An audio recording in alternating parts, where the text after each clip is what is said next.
Welcome back, everybody, to the 1UP Nitro National Series for 2023. This is race number 20 of 25, the second race of the Nitro National Series playoffs, and we are here at the Chicagoland Speedway in Joliet, Illinois, for 67 laps around this beautiful 1.5 mile intermediate oval that's sure to bring us a lot of thrills and a lot of spills. And alongside me to bring you all the action once again is Duke and Zach, as per usual. This is going to be a fun one, because, like I said, Chicagoland, it's a great place for 3 and 4 wide moves. Although it's not a super speedway, we might see some big packs form up here and there in this race. You're right. These Nitro National Series cars always put on a show, and the drivers as well. And today, the intensity is on a new level. We're in the playoffs, of course, still. Last week, we began the playoffs, and we had a stunning race out at Bristol. And I'll tell you what, it only gets more intense. With every passing week comes more pressure. The picture becomes clearer on who the players are for the championship, and it's just going to ramp up and be that much more intense. And today at Chicago, I can't think of a better venue to go to really make this the intensity to the max here. I mean, it is all passing. It is all 4 wide racing, up all the way up by the wall, all the way down by the apron, and everywhere in between is where you can go here at Chicagoland. And I think that every driver is going to be using every inch of this racetrack to try to get around and get as many points as they can today. Yeah, absolutely. Like you said, we're going to find out who the contenders are here. And as we look at the starting lineup now, you notice that most of our contenders that we sorted out at Bristol are in the top 10. We have 3 main contenders as of right now, and they all start in the top 10. But on the front row, it's all Finish Line Motorsports with Ricky Freeman Jr. and Glenn Mixon taking the front row. Logan Williams starts third. He led 111 laps at Bristol last week, only to come up just a bit short. Maybe this will be the day that he shakes that curse off him. Teammate Elijah Ironhouse lines up fourth, and then a bunch of Toyotas go fourth. Michaels, DiLello. That is 7 playoff drivers in the top 7. And when you throw in Alex Rujep-Berube and Henry Thomas 9th and 10th, that's 9 of the top 10 racing for a championship. So the cream does rise to the top here. Question is, who's going to gain some momentum? Yeah, and like you said, with 9 of the top 10 being playoff drivers, it really is anybody's race. I mean, this track, like we were talking about, has a lot of passing involved, and these drivers they're going to have their best opportunity today to really stay in the fight, get up in the fight. I mean, Ryan Griffin is starting back in 13th, which really isn't too far back. I am not worried about that 92 car getting up to the front and mixing it up with everybody. And then same deal with Riley Hooper in 16th, and even Nicky Martinez all the way back in 26th. I don't think that they will have much of an issue getting up to the front. Of course, they're going to have the speed. We saw Nicky Martinez last week not have the speed in that car, and Nicky Martinez is 50 points back in the playoffs right now to Zachary DiLello. That is a big hole to dig out of. So we got some drivers with a lot of points to gain. We'll talk about it during the race. We got some drivers like Logan Williams and Ryan Griffin that are right there, only within 10 points of our leader, Zachary DiLello. So, hey, this is anybody's game, anybody's race. The whole playoff board is going to be mixed up by the end of it, and I cannot wait to get it started. So with that being said, we have the green flag in the hand of the flagman. The drivers are ready to go, and we're ready to bring you the action for 67 laps around the Chicagoland Speedway. This is the 1UP Nitro National Series from Joliet, Illinois, and the green flag is just mere moments away from falling on the field once again.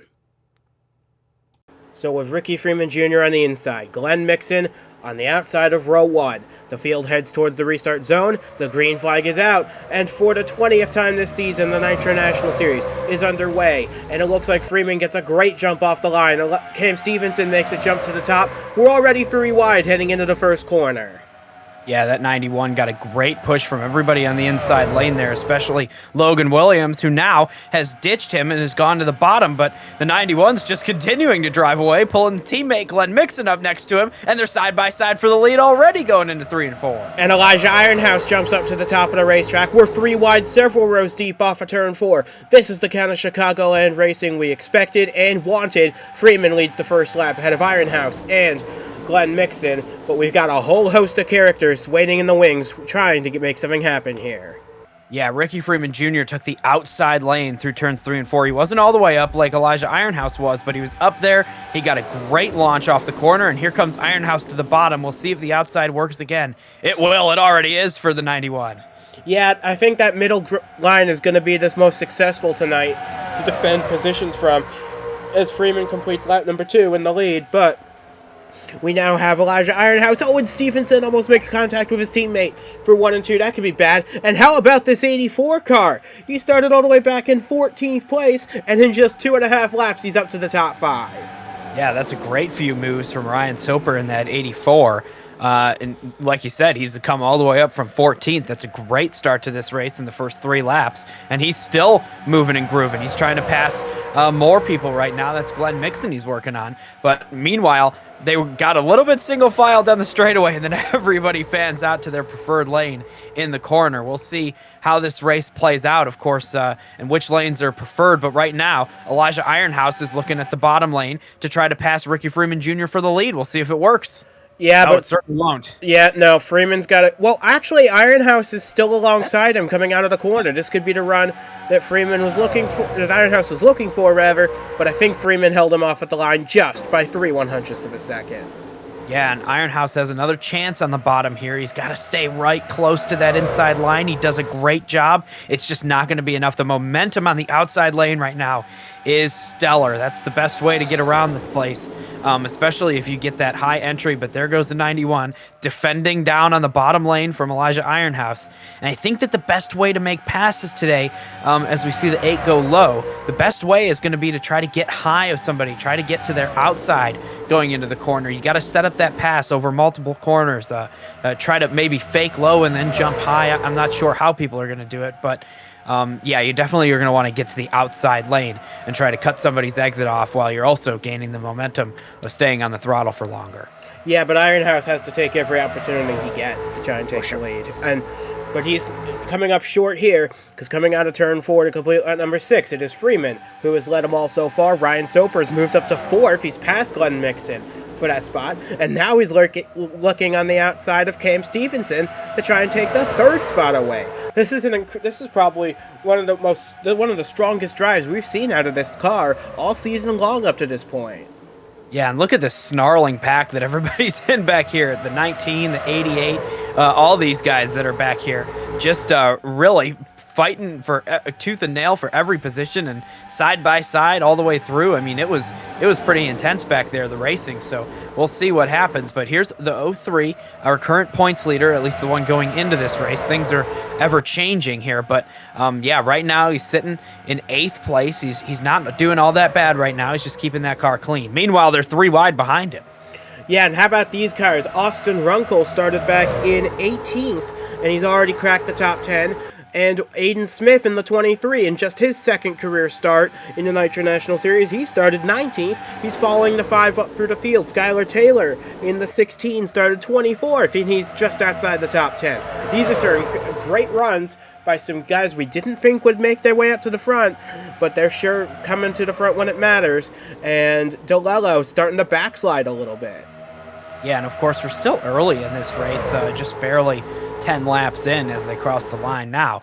But yeah, this is I'll tell you what, it's one of those things that you want to get up there early so that you can avoid trouble. You want to stay up there for the whole race so that you can be there at the end when everybody's fighting for the win. And you know, if you can place yourself in the right spot towards the end of the race, you might be able to steal a win. Or definitely get a top 5 or top 10 finish that is desperately needed from a lot of these drivers. I mean, we're looking at the leader right now, Ricky Freeman Jr. He was 36 points out of the lead of the championship coming into this race. That's towards the back. He was in 10th, and Elijah Ironhouse behind him was a little bit closer up to the front. He was in 7th. He was 23 points out. So these two drivers, 1st and 2nd, are having great runs today. Throw in Glenn Mixon for good measure. He's gotten back past the 84 now, and now Joshua Michaels working his way to the inside. And this is going to be a trend for the entire race. We're going to see some comers and goers because of the way the tire life works its way through in this one. We're going to have a couple rounds of pit stops here. That's a given. The question is, will they come under green or under caution, and what will they do when that time comes? Yeah, it's all going to be about strategy. This is a fully encompassing race today. It's all about getting on the pit lane quick, having your crew to execute a fast pit stop, and then of course getting out of the pits quick, especially if it's under green flag. So much time can be lost in the pit lane. And we're going to be watching all these drivers and the crews under a microscope today. It means more now than it ever has in this whole season so far to have a fast pit stop, get on pit road quick, fast in and out laps, all of that. It matters so much to keep your team in the race. So we'll see who's able to execute the best. Yeah, and looking now at Zachary DiLello, he's fallen outside the top 10 entirely. He's now riding around now. It looks like in like 13th or so, but that's still better than Ryan Griffin, who hasn't made any progress through the field. Started this race in 13th, now he's back to 17th.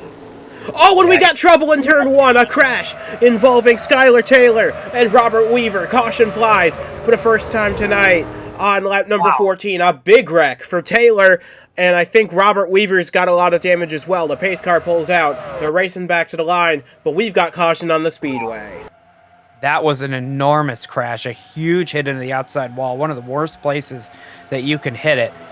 Ricky Freeman Jr. has won the race to the start-finish line there to take the yellow flag, so he'll keep the lead as expected, but wow, that was a hard hit, man.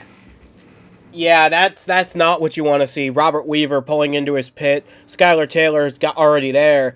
That is just not what either of these drivers wanted to see for their race, and we hope they're all right, certainly. But Robert Weaver now pulls into his pit. They're going to assess the damage, but I have a feeling it's not going to end very well for the driver of the 66 machine. But this would be a time for a pit stop to come around, and I fully expect the whole field to come in this time, and here they come. Yeah, definitely you want to take 4 tires and fuel right here. 15 laps in. This place is just like a cheese grater except for tires. The surface is real rough, so as they slide and skid through the corners, the rubber is just grinding away. So if you take 4 tires here, you're going to have a big advantage, and it looks like every single driver in the whole field has decided to take that chance and take the advantage here. So we'll see what everybody's crews can do during this pit stop cycle here. Ricky Freeman Jr., of course, led the way in, so we'll watch and see if anybody can pass for the lead on the way out. Yeah, he's got the number 1 pit stall because he won pole position. The order for this is set by the starting lineup. Soper is the first one out of his box, but he was quite a ways back, and Freeman wins the race off pit road for a Finish Line Motorsports 1-2-3 for this restart. That's mighty impressive. Yeah, Logan Williams lost some spots. So did Elijah Ironhouse also lost 1 spot right there. So we'll see what happens and how this all shakes out. But yeah, Logan Williams right there lost quite a few spots in this one. And of course, we have some more blue spoilers farther back in this thing. So we'll see. So you see him coming off into turn 1 right here. Weaver tries to go to the bottom, and Taylor was there. That doesn't look. That's not a good look. No, it really isn't. That's a really bad angle to hit the wall right there. You're at very high velocity, and the angle of the wall as it curves around the track just it didn't look very good. So we're looking at this now from another angle, and Skylar Taylor doing the best job they can, but Weaver just comes down, and you see they both got sustained lots of damage, and at least Weaver managed to make it back around to the pit lane. Taylor didn't even get that chance. No, and I'll tell you what, Taylor did not do a single thing wrong right there. Just went into the corner, used a normal line, wasn't sliding up the track, wasn't loose or tight, just kind of got hit in the right rear, and then there's really nothing you could do. Those 2 cars got hooked together, went straight up the track and into the wall. So a really hard hit for both those drivers, out of the race for now, and that's a tough break for both of them. Hopefully everybody involved is okay, and they can continue to race in the next one coming up.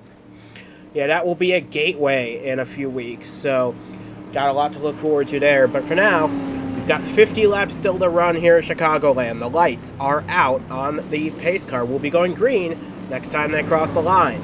So what's going to happen now is, because Sam Oskin is still in the pit lane. He's fallen a lap down now as a result of whatever it is they're working on. So he will not be taking the restart quite right away, but we'll still have 39 cars on the lead lap for this restart, and I expect this restart to be run at a fever pitch. Oh, for sure. And these drivers, this is one of the best opportunities they're going to have to really gain positions. Everybody's bunched up. Of course, they are single file, but you've got everybody that you're trying to pass right there in front of you, especially if you're in the top 5 or top 10.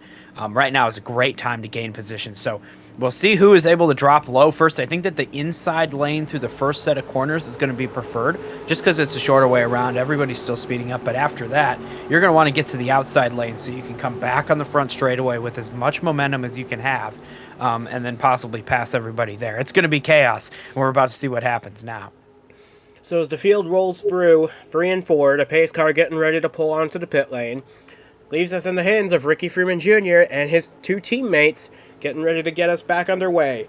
We're getting ready for the restart on lap number 19. The green flag is in the flagman's hand, and we're back underway once again. Michael's the first to jump out of line. Yeah, it looks like Michaels has gone to the outside lane. Possibly a good decision. We'll see how that works out for him. Meanwhile, the 91 is he has gained 2 to 3 car lengths over everybody else, and Glenn Mixon right there for the lead. So now in the farther back in the pack, they're too wide for every position, but Ricky Freeman Jr., a fantastic start, has been able to avoid having any challenge in this one, and is just driving away with the lead. Yeah, now his 2 teammates are fighting over second spot, Stevenson and Mixon, and Ryan Soper's lurking back there. It's four Fords in the top 4. That is an incredible accomplishment, and especially for that 84 bunch. They have had a up and down season, to say the least, but he's doing a great job hanging on to a spot in the top 5, although Ironhouse and Michaels are lurking, waiting for an opportunity. Yeah, they go low right here. Not sure if that's the right move. We've seen the outside middle lane kind of work better today, but it looks like the 8 car is able to hold it down on there, at least coming out of 4.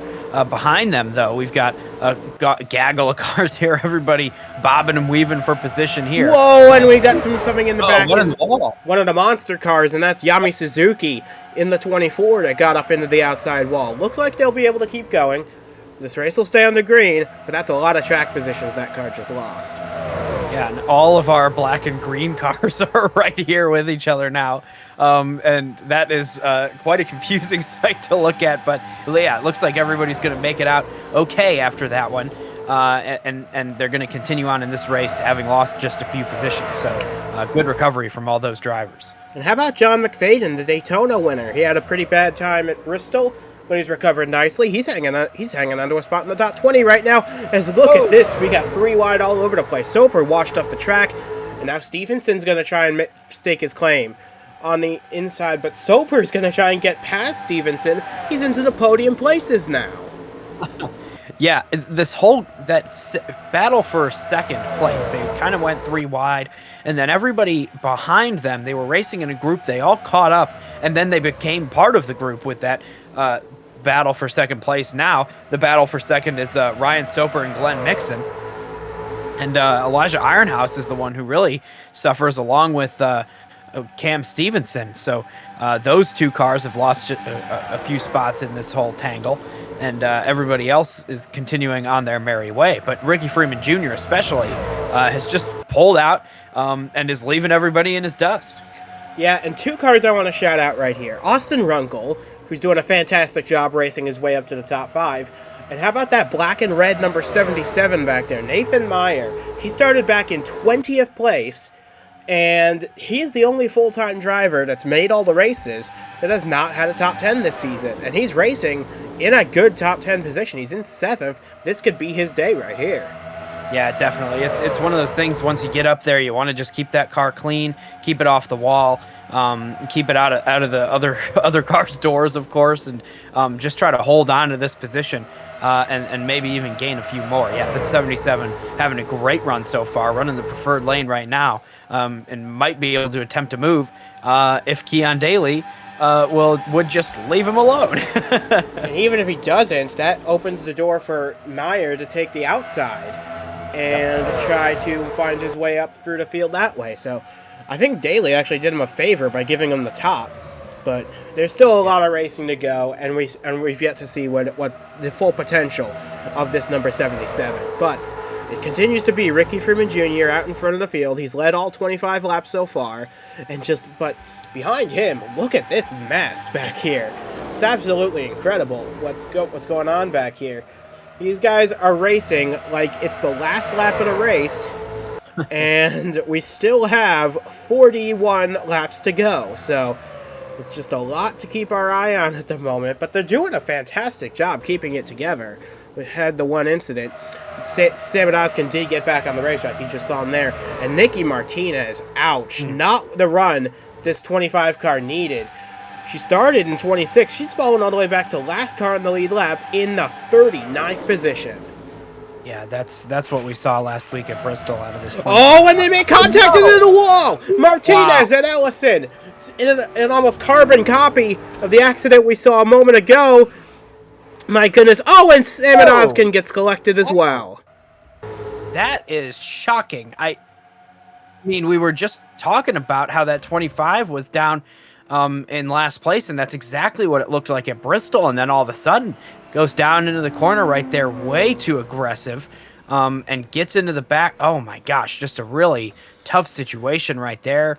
And then Samit Ozkan, who is already having a really tough day, gets collected afterwards. Wow, that was a tough break for both of those drivers, and once again, a hard hit in the middle of the corner. Hopefully everybody remains all right after that, but that was a tough one. So I guess we're going to see if anybody makes a pit stop here. I think that we might see a lot of people getting some tires here. I think you want to take tires every chance you can get, but yeah, hard hit. And for Nicky Martinez, second playoff race, second DNF to start the playoffs. That is a huge hole that she might not be able to dig herself out of. But actually, it looks like the whole field, for the most part, is staying on the racetrack. So they think that their time is at a later point to come in for tires. Now we get to a replay. So it's almost like the exact same thing happened like last time. Ellison was just minding his own business, and then Martinez just sends it in really hard. Pieces of shrapnel from the cars flying everywhere. And then you see Samit Ozkan arrive on the scene, and he just had nowhere to go. Now that is where the bits of car were flying everywhere. Yeah. Yeah, and that 25 just went down into the corner way too hard and got into James Ellison. That's just a tough look. So right here, you're getting another angle, and Martinez just overcooked it. That's all I can really say. Oh, man, that looked like an even harder hit than the first one. But on that bottom lane, yeah, James Ellison just nowhere to go. And then Samit Ozkan could have probably slowed down right there a little bit instead of just running straight into the back of the 25. But that's how it ended up. So I don't think that would have changed the outcome for Nicky Martinez. I think she would have been out of the race either way.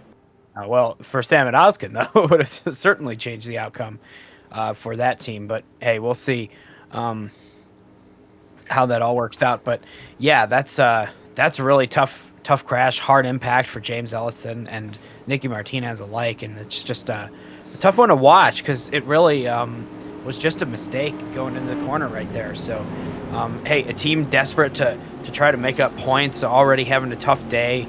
After a tough week, it's just that's just how it is sometimes when you're racing for desperation here in the playoffs. Absolutely, that's just desperate times call for desperate measures, and for Nicky Martinez, that was one desperate measure too many, and that's her race over. She'll have to try and rebound at Gateway. But now we have Ricky Freeman Jr., who's still out in front. He's led all 30 laps up to this point. He's had a great race. It's just everyone else behind him has had a crazy one. So it's Glenn Mixon running second. Austin Runkle up to third. A great run for that 5 car. Soper still in fourth. Stevenson fifth. Then it's Michaels, Meyer, Daly, Ironhouse, and Williams completing the top 10. 3 Team Duke cars actually lined up all in a row. 9th, 10th, and 11th. Yeah, and I'm a little bit surprised that nobody came into the pits, especially after seeing the leaders stay out. I would think that maybe somebody just outside the top 10, top 15 maybe, would have jumped down into the pit lane. Maybe they were worried about losing too many positions. But I think that whoever it would have been would have pulled down into the pits, and then everybody else right behind them would have taken tires as well. And then you'd be sitting in the same position. All the opportunity in the world to climb up through the field with those fresh tires, but nobody did it. So we've got everybody out here with older tires, not that old, but older. They're going to be on their second heat cycle. So we'll see how that changes some people's cars. You know, we haven't experienced this much at all this season. Here's Samet Ozkin, who remains in the race and is catching up and should line up right next to the leaders. Yes, he will. Okay, well, that'll throw a monkey wrench into this whole thing. Yeah, because this 73, while it looks pretty good, they repaired it as best they can, it's still probably not going to be as fast as the leaders running, and he might be a moving roadblock for the rest of this race, but we'll see. We've seen damaged cars run pretty good, so it's only a matter of time before we find out. Yeah, you know, and they also had mechanical issues earlier in this race, and that kept them on the pit road. Their day was already strained, if not over, before that incident, and then it just gets worse from there for Samet Ozkin. So maybe this is the turnaround, maybe not, though, and we'll see how all the leaders are able to navigate this. I think the 91 is going to have the best opportunity to get by. We'll see who behind, though, will take the opportunity to jump down and possibly maybe split that car 3 wide. And make a move towards the front. We'll just see what happens on the restart. It's going to be wild, though. I'm sure of it. Pace car's off, and it leaves us in the hands of Ricky Freeman Jr. Coming into the restart zone once again. Freeman gets a good launch, and it looks like Runkle's the first one to move down. Not a good move from Runkle. It's going to get stuck behind that car, and it's going to drop way back. Tries to get low. Not going to be enough, and the 5 is losing positions, and Keon Daly is going to lose positions.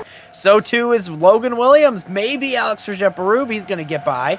Oh, boy, we got a train now. So, they've finally gotten by that 73, and the 73 is going to the outside. We got a crash behind him, the 27, John McFadden, and 2 of the green and black cars. Yep, that's Aiden Clare and Yami Suzuki again throwing the 7 of Kanalka. That's both Dakota Racing System cars involved in this one, and we're back under caution once again. Man, that was it was a stack up just waiting to happen with that 73 right there. Everybody was getting kind of piled up on top of each other. They were 3 and 4 wide all the way, and yeah, that was just a disaster waiting to happen. And then it did in the middle of the corner right there, and we still got people spinning and crashing. Yeah, it looks like it's the 24 again. They may have had another problem getting back up to speed. That car looks properly junked, and I fully expect we're gonna have. I think now is a good time for these guys to pit. They've seen what happens when the restarts get kind of crazy on old tires. Now's the time to come in. Well, imagine if anybody had pitted on the last caution, man, they would have a free pass to the lead right now, but nobody did, so everybody's going to come in right here. You can't let the leaders come in and stay out on old tires because you're just going to get swallowed up. So, yeah, here comes everybody into the pits, and we'll see if anybody can beat Ricky Freeman Jr. and his crew, who got out first last time. They, of course, have the advantage of being that first stall thanks to the pole that they sit on today. So we'll see what happens here. They're in the pits now. Yeah, and it looks like it's majority of the cars on here are coming 4 tires and a full tank of gas. We'll see what happens now, and it looks like Soper's the first out. Well, Samet Ozkin's going to beat them all out, but he was off sequence anyway.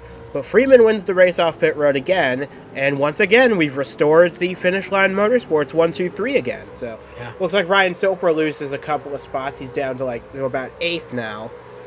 Not quite what he wanted, but I'm sure he'll be able to rebound in time. Yeah. But now.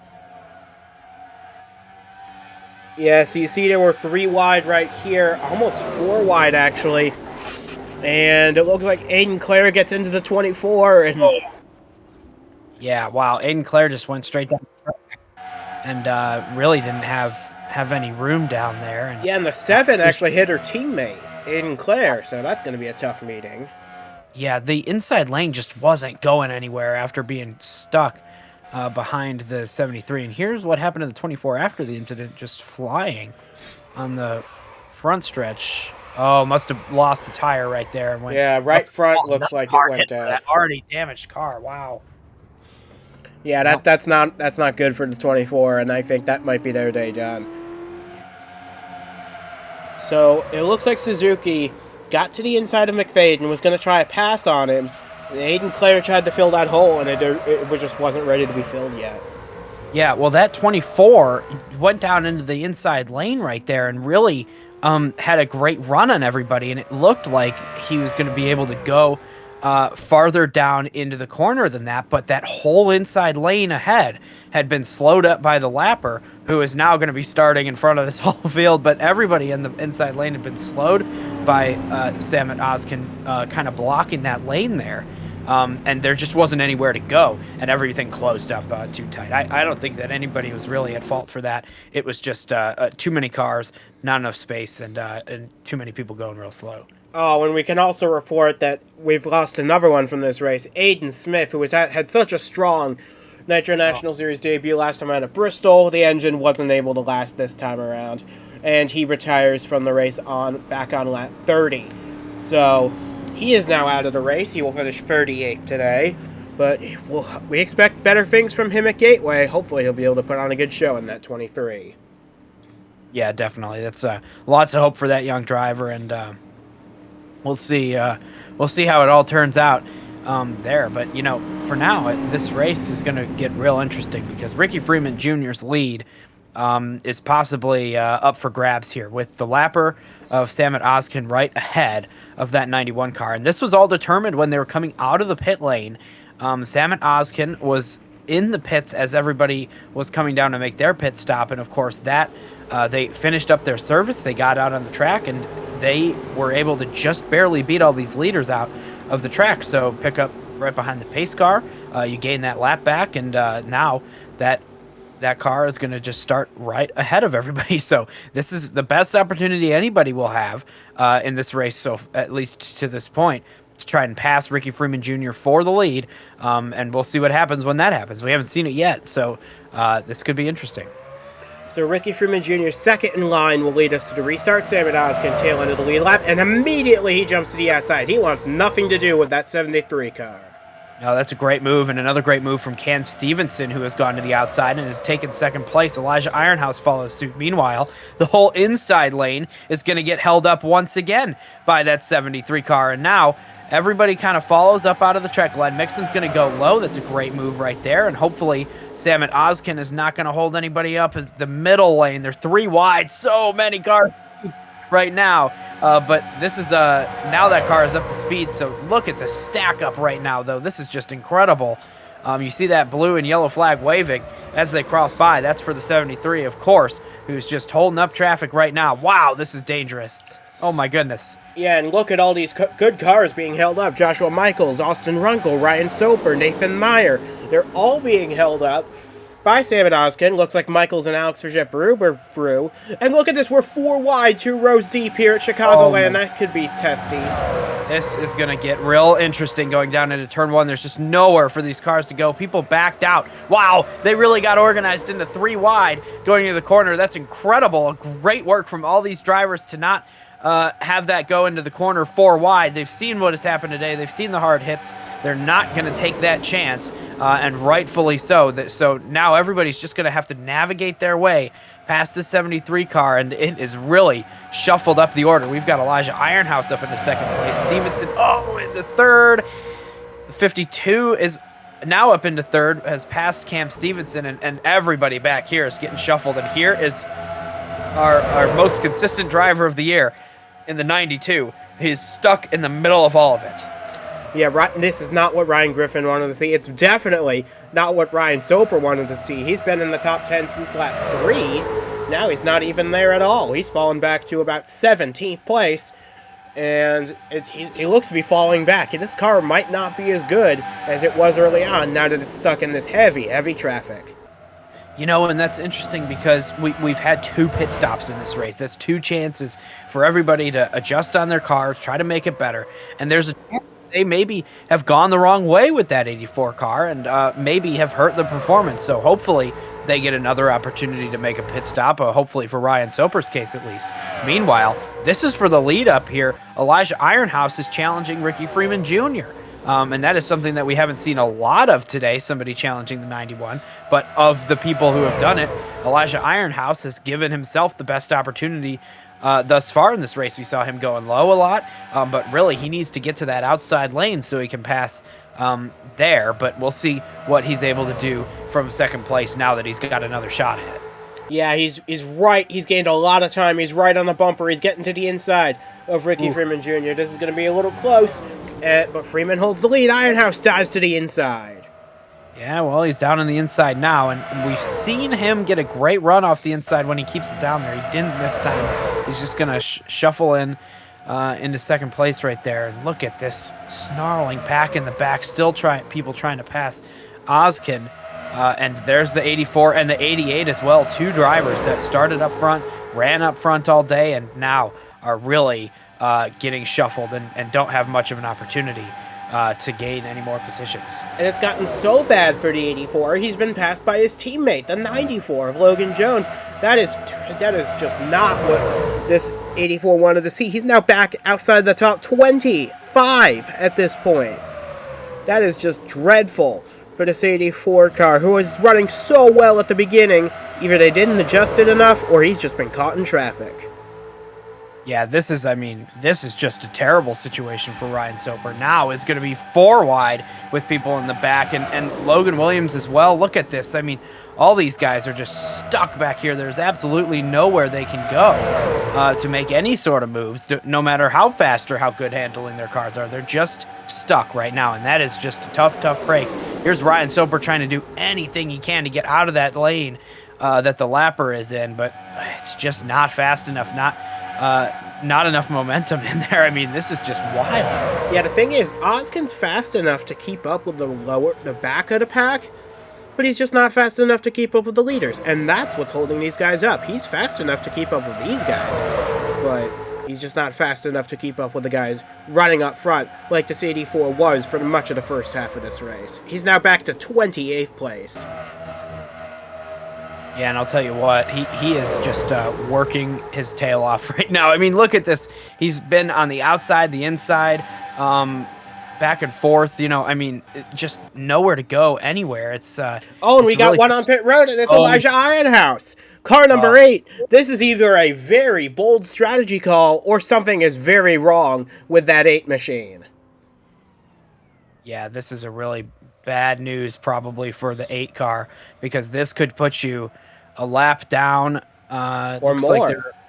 Lap down or more here, depending on what the issue is. He's already gone 1 lap down. Yeah, so this is a really, I mean, if the caution comes out right now, that car is in a really tough situation. I'm not sure if anybody else needs to make another pit stop in this one, but it's going to probably be close, but I'm not sure about that. If it's a strategy call, I'm not sure about it. It's probably a problem that they have with that car. Really tough break for a car that was having a great day.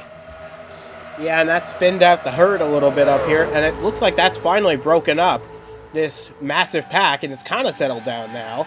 Sam Ozkin's finally cycled to the back of it, so the only ones he's ahead of now. Oh, and we got a smoker up front, and it's Buck Strickland in the 1. His engine's expired. His day is done. Yeah, that's a tough break for the 1 car. Wow. You know, keeping it to the inside of the track, though. Hopefully we won't get a yellow for this. Not a lot of fluid going down, and that's Elijah Ironhouse is exiting the pits now. So yeah, he is 2 laps down now, by the way. Yeah, that is tough. So I don't know if he's going to be able to make that up in this race. It was probably an issue that they had and brought that car down the pit lane. So we'll see what happens. But if he can go up there maybe with the fresh tires, pass everybody once, he might be able to get lucky with a caution. I'm just not sure.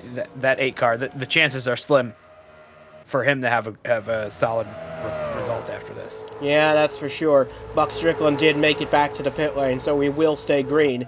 And look at Alex Vergette-Barube. He's making a move for second on Cam Stevenson. And how about the Dayspring guys of Goforth and DiLello? They have fought their way back up. They're now running 5th and 7th, fighting Keon Daly for those positions. These guys, they just seem to find their way to the front every opportunity, every race. We always talk about them, and for good reason. They're running up front every time. Yeah, you're right. And here's Alex Vergette-Barube, who is sort of picking up the slack from his teammate in the 8 car who just went down in this race. So he has taken that position that previously occupied by Elijah Ironhouse, and he's working for it. You know, he was only 16 points behind Zachary DiLello going into this race, and now he makes a great move on Cam Stevenson and moves up into second place. So we'll see if that 3 car has anything to say about the lead of this race or possibly the win before it's all over. Meanwhile, our points leaders, Zachary DiLello and Glenn Mixon, who is a little bit far I hate to back. interrupt. We've got caution on the Speedway again. Oh, boy. And it looks like it's this time it's the 42 of Jonas Kaminsky in the 42. He's got a crunched up rear end. And you see Buck Strickland, they're diagnosing the car. He probably will be done, though. But but now his teammate has brought out the caution flag that Elijah Ironhouse really didn't want to see. No, Elijah needed to get up and past all of the leaders before the caution came out, And then he had to do that twice. Yeah, after that, yeah. So, I don't know for this 8 car. He could get a lap back. He's fast enough to possibly get a lap back on the restart. But the question is, if we get within 10 to go on the restart, he might not get that chance because it'll line up on the inside. And it looks like split decision. Yep, Alex Rajep and Cam Stevenson pit, and it doesn't look like anyone else is. Oh, we got a couple coming in. Robert Armstrong, Logan Jones in the back. They're going to come in. Aiden Clare and the double zeros coming in, and a few of the damaged cars. Split strategy, though. Big news. Well, yeah, so you see, it happened right behind Armstrong and Jones, actually. Is it going to be the exact same story again? Well, almost. It's the same story, just a little different motion. Yeah. But, those guys were lucky not to get caught up in that as well, man. Yeah, 42 was holding the brake right there, and of course that's the right move. And down the track, so pretty lucky for all those drivers, and it looks like the 42 has taken the softest hit of everybody today with that rear end crinkling. They're absorbing some of that impact. Wow. Yeah, well, some hits are going to be harder than others, but yeah. Now, so you go back to what you were saying before we got that replay. Yeah, so, you know, for some people it means that you can make a big, bold strategy move. For other people it means that you really want to try to salvage as many points as you can get. For, obviously, Alex Rajep, that team has decided they want to make a big strategy call. They saw earlier when we got a yellow, and we got one immediately following that, the difference that made. If somebody had pitted then, they would have been able to pass everybody that came in. Yeah. Immediately. In addition to that, the rest of these guys that stayed out, I'm not sure they've got enough fuel to make it. So these guys maybe made an insurance play to try and make sure they were able to get to the end.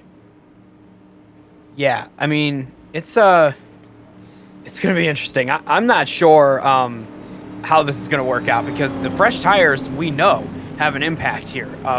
Whether it's an impact to get from the back to the front very quickly, like within the next 10 laps, I don't know. I don't know if they're good enough to do that. And the problem with them, is they've got Samit Oskin in front of them again. They've got Elijah Ironhouse in front of them. They've got a couple lap cars they got to try and pass before they can even get to moves for position. Yeah, I mean, this is going to be very fascinating to watch the progress of those 2 cars. We could maybe cut the camera to them on lap 2 and see that they're not moving anywhere, and it's going to be a blown strategy call. We could also cut that camera to them in a couple laps and see that they're already up to 10th place. It could go either way. I think that is what makes this so interesting. You gotta at least applaud their attempt, you know, for right now. I mean, before we know how it works out, possibly a great move. Put yourself on the offense. Give yourself the opportunity to go up there and make something happen. And right now, these few cars have, and they didn't get as many people behind them coming into the pit as they wanted, but they're going to have to make it work out, and we'll just see how it goes. So hopefully if there is a caution for them, they're not what brings out the caution. Yeah, and honestly, it's gonna work out for some people no matter what. And honestly, they weren't gonna beat Ricky Freeman Jr. today, not on their pace. So they had to try something because this 91's been the class of the field all day. But certainly, it raises the question on fuel. We've had races here come down to it before. It's just, I'm really looking forward to this. It's gonna be a 10-lap sprint to the finish here at Chicagoland. Yeah, and can anybody, regardless of fresh tires or not, can anybody even pass this 91? I'm not sure. We haven't seen anybody pass him all day. We've seen Elijah Ironhouse get close. Well, he's not in it anymore. We saw possibly the 3 car have a chance. He's all the way in the back with fresh tires. Yeah, he's in 28th. Yeah, and nobody else really has been able, even his own teammate Glenn Mixon, nobody's been able to stay consistently in that second position. They've all gotten caught up in other battles. So now it's an even playing field coming to the green flag, but Ricky Freeman Jr. Has all the cards in his part of the table as they take the green flag. Yep, green flag back out. We're underway once again. Michaels immediately jumps to the top. This could be what he needs. Try and get past that Ricky Freeman Jr. car. But now Keon Daly's alongside him for second. We've got 6 Toyotas running in formation behind Ricky Freeman Jr. This is going to be epic. Big run from the 18. He's going to take it low. That's the only way to take it.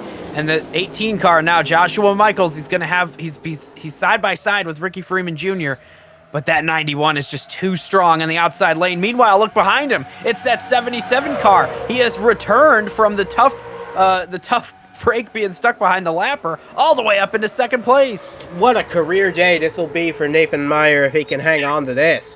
As Goforth gets swung wide by Michaels, the 77 car, he hasn't had a top 10 all season, and he's might get a runner-up finish at the end of this. Yeah, and he's got challenge right now from Cody Goforth, who just had a little bit of contact. And yeah, this is really a crazy race, but that Ricky Freeman Jr. car just unstoppable right now. He's pulled away. He's 0.3 of a second ahead, which is where he's been all day, and nobody is able to get to him. We'll see what the 77 can do, but everybody else is racing for their own positions farther back. Yeah, and Ricky Freeman Jr. he sees that 77 back there. I don't know if he's worried or not because he hasn't really had to fight him much today, but this is a wild card factor. We don't know what this 77 can do fighting for the lead, but what we do know is there's only 7 laps to go in this race, and now it's no more give, it's all take. Yeah, it absolutely is. And, we've got Cody Goforth right here who's hungry. Cody Goforth was 6th in the points, kind of mid-pack right there, 19 back going into this race. Has the opportunity to gain a few on our points leader, Zachary DiLello, who is sitting in 4th place, about to be back there, the side-by-side 4th and 5th. But, yeah, this is possibly a day where people can make up some points. Zachary DiLello is up there, but hey, I'll tell you what, Ricky Freeman Jr. is looking really good right now. And we're coming down to it. Yeah, and we gotta give a shout out as well. Some new players in the top 10. Ryan Reed in the 38. He's up to 7th. Rasha Mahendra, who's Nathan Meyer's teammate, is up to 8th. We hadn't mentioned either of them all day, and here they are making moves into the top 10. Yeah, they definitely are. And Keon Daly right there is on the outside lane. He's moving up through the field. Joshua Michaels has fallen off since that move on the restart that put him on the outside lane with an attempt to take the lead. It didn't work out, got blocked, and now has fallen back into that 5th, 6th position. Yeah, 6th place. Yeah. That hornet's nest, as we like to call it. Yeah, right about 6th place is where that hornet's nest starts. Yeah, so Ricky Freeman Jr., he's doing what he needs to do. He's leading this race comfortably ahead of Nathan Meyer. There's only 4 laps to go in this race, and they've all strung out single file. I think they've realized that Ricky Freeman Jr. is a bit too far out of reach with a 3.5 lead. Yeah, and you have to remember that these cars, they've got a couple heat cycles on the tires. They're sort of closing in on the end of their lifespan as far as usage. So, the cars are handling. Looks like we got some slowing. They're coming to the pits. Mahendra and Reed. They're not going to make it on gas. Ryan Griffin comes in. Henry Thomas. These are cars close. Yeah, these cars close to making it to the end of this race. Wow. Yeah, no, this is a big deal. Ryan Soper's among them. Kenneth Grant's among them. That strung this out in a big way. Now the question is, who's got enough to make it? Yeah, well, I'll tell you what. We're watching this Ricky Freeman Jr. car because now all of a sudden everybody's got it in their mind. Can this car make it to the end? He can't. He's coming into the pits right now, the leader. Zachary DiLello takes the lead with his teammate right behind him, Cody Goforth. Oh my goodness, a magical day comes to the end for our leader, Ricky Freeman Jr., who is not going to make it. Wow, and how about that strategy from Alex Verjeperub and Cam Stevenson now? All the positions they're gaining, can these guys make it to the end? It looks like DiLello might be out of fuel. He's sputtering at least. He was leading at that lap, but he is sputtering, so the odds of him winning 2 in a row might be coming to an end. But here comes his team. There's his teammate, Cody Goforth, to pick up the slack as we're coming to the white flag right here.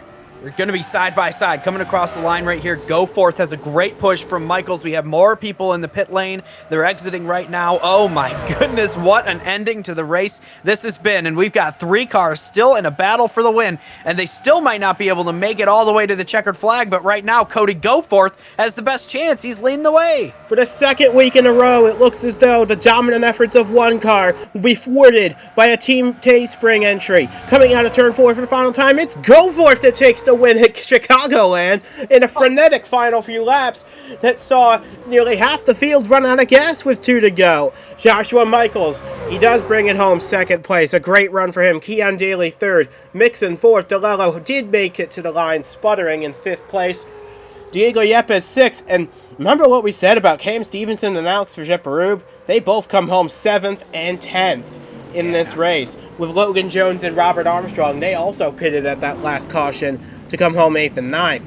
But for Ricky, and we got some more little issues at the end of the race, but for Ricky Freeman Jr., the man who dominated this race, he led 64 out of 67 laps. It's 19th and not many points for him.